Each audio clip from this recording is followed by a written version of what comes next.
Years ago, my college coach wrote a letter of recommendation for me. She didn't mention points per game or awards. Instead, she wrote that I treated the janitor the same way I treated my coaches and teammates, with respect.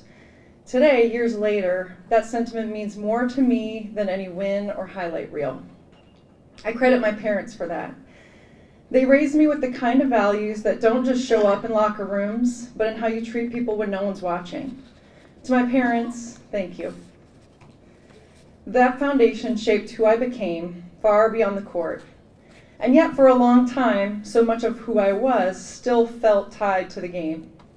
If you'd asked me back then, who are you? I wouldn't have hesitated. I'm a basketball player.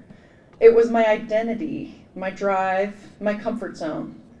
But when the game ended, I started to wrestle with a harder truth. We are not what we do. Basketball gave me so much, but it was never meant to define me. That realization didn't come out all at once, it came over time.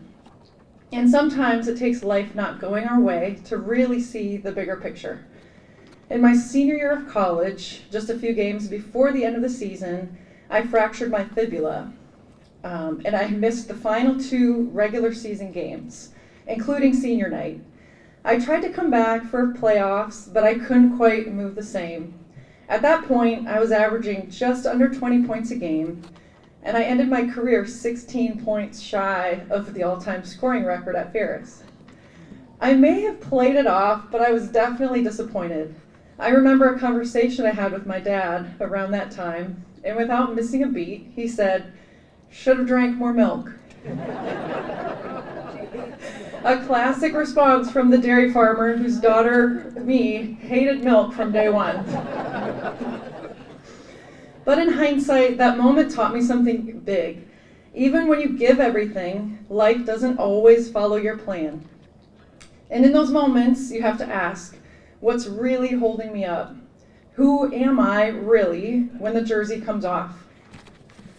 My answer to those questions became clear in my mid-20s, when I came to truly know and develop a relationship with Jesus.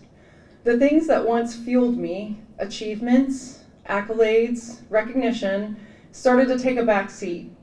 I began to see that my life wasn't just about success, but significance. Not about my glory, but His. I know that every good thing I had, my talents, opportunities, and drive, it was all a gift. If you were to ask me now, who are you? My answer would not be, I'm a basketball player, but instead, I'm a child of God. And that identity is steady, unshakable, and far more valuable to me than any athletic title. So tonight, I'm honored to be recognized for what I did as a basketball player, but more than that, I hope to leave you with this. We are more than what we accomplish. We are more than the roles we play or the goals that we chase. We are created with purpose and loved beyond measure, whether we break records or bones.